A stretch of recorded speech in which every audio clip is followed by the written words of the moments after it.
തനിക്ക് ഓട്ടിസം ഉണ്ടെന്ന് ഗായിക ജോത്സന. ടെഡെക്സ് ടോക്സിലാണ് ജോത്സന തന്നെയാണ് ഇക്കാര്യം വ്യക്തമാക്കിയത്. ഓട്ടിസത്തെ പറ്റി സമൂഹത്തിൽ അവബോധമുണ്ടാക്കാനാണ് ഇത് തുറന്നു പറയുന്നതെന്നും ജീവിതത്തിലെ പല ചോദ്യങ്ങൾക്കും ഉത്തരം തന്നത് ആ ടെസ്റ്റ് റിസൾട്ട് ആയിരുന്നെന്നും ഗായിക പറയുന്നു. എനിക്ക് ഓട്ടിസം ഉണ്ടെന്ന് ഉറപ്പിക്കാനായി 3 തവണ പരിശോധന നടത്തി. ഹൈലി മാസ്കിംഗ് ഓട്ടിസ്റ്റിക് അഡൽട്ടാണ് ഞാൻ. UK വെച്ച് ഒരു കോഴ്സ് പഠിക്കാൻ തുടങ്ങി. അപ്പോഴാണ് എന്നെക്കുറിച്ച് തന്നെ ചില സംശയങ്ങൾ ഉണ്ടായത്.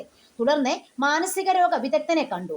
അങ്ങനെ പരിശോധന നടത്തിയപ്പോഴാണ് ഓട്ടിസം സ്ഥിരീകരിക്കുന്നത്. കാണുമ്പോൾ ഓട്ടിസം ഉള്ളതുപോലെ തോന്നുന്നില്ലല്ലോ എന്ന് പലരും പറയും. ഓട്ടിസത്തെക്കുറിച്ച് അറിയാത്തത് കൊണ്ടാണ് അത്തരത്തിൽ പലരും പറയുന്നത്. എല്ലാ മനുഷ്യരും ഏതെങ്കിലുമൊക്കെ രീതിയിൽ ഓട്ടിസ്റ്റിക് ആണെന്ന് പറയുന്ന ആളുകളെ കണ്ടിട്ടുണ്ട്. എന്നാൽ അത് അങ്ങനെയല്ല. ഒന്നുകിൽ നിങ്ങൾ ഓട്ടിസ്റ്റിക് ആയിരിക്കും, അല്ലെങ്കിൽ അല്ലായിരിക്കും.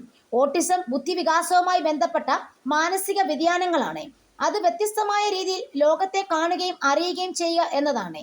ചുറ്റും നടക്കുന്ന പല കാര്യങ്ങളോടും വൈകാരികമായി പ്രതികരിച്ചുകൊണ്ടിരിക്കുന്നതിന്റെ കാരണം മനസ്സിലായത് ആ ടെസ്റ്റ് റിസൾട്ട് വന്നതോടെയാണ്. എന്റെ ജീവിതത്തിൽ ഞാൻ ചോദിച്ച അതേ ചോദ്യങ്ങൾ ഇപ്പോഴും സ്വയം ചോദിക്കുന്ന നിരവധി പേർ ഇവിടെയുണ്ട്. മാറ്റം വീടുകളിൽ നിന്നും വിദ്യാലയങ്ങളിൽ നിന്നും ആരംഭിക്കണം. ഓട്ടിസം കണ്ടെത്താനുള്ള ടൂളുകൾ ആവശ്യമാണ്. കാരണം ഓട്ടിസ്റ്റിക് ആയവർക്ക് വേണ്ടി നിർമ്മിക്കാത്ത ഒരു ലോകത്താണ് അവർ ജീവിക്കുന്നത്. അവരനുഭവിക്കുന്ന കഷ്ടപ്പാടൊന്നും ആരും അറിയുന്നില്ല, പുറത്തു കാണാൻ കഴിയുന്നുമില്ലെന്നും ജോത്സന പറഞ്ഞു. ജോത്സന പറഞ്ഞ ഈ കാര്യങ്ങളെല്ലാം നമ്മുടെ മേലധികാരികളും ഗവൺമെന്റും അതുപോലെ തന്നെ നമ്മുടെ സ്കൂളിലെ അധ്യാപകരും പിന്നെ നമ്മുടെ പേരൻസും എല്ലാവരും വളരെയധികം ഗൗരവത്തിൽ തന്നെ എടുക്കേണ്ട ഒരു കാര്യമാണ്. കാരണം നമ്മുടെ ചുറ്റും ഒരുപാട് കുട്ടികൾ ഈ രീതിയിൽ ജീവിക്കുന്നുണ്ട്. അവരെ നമുക്ക് തിരിച്ചറിയാൻ പറ്റത്തില്ല. അവർ വൈകാരികമായി വളരെയധികം ഇമോഷണൽ ഫീലിങ്സ് വളരെയധികം എക്സ്പ്രസ് ചെയ്യുന്ന കുട്ടികളായിരിക്കും. പല കാര്യങ്ങളിലും അവർ കാണിക്കുന്നുണ്ട്. പക്ഷെ അതെന്താണെന്ന് ചില മാതാപിതാക്കന്മാർക്ക് അറിയത്തില്ല. അവരെ സഹിക്കുന്ന മാതാപിതാക്കന്മാർക്കും ആ കുട്ടികൾക്കും മാത്രമേ അത് അറിയത്തുള്ളൂ. അതുകൊണ്ട് ദയവേത് ഇതിനൊക്കെ ഒരു ടെസ്റ്റ് സ്കൂളുകളിൽ തന്നെ തുടങ്ങുന്നത് വളരെ ആവശ്യമാണ്.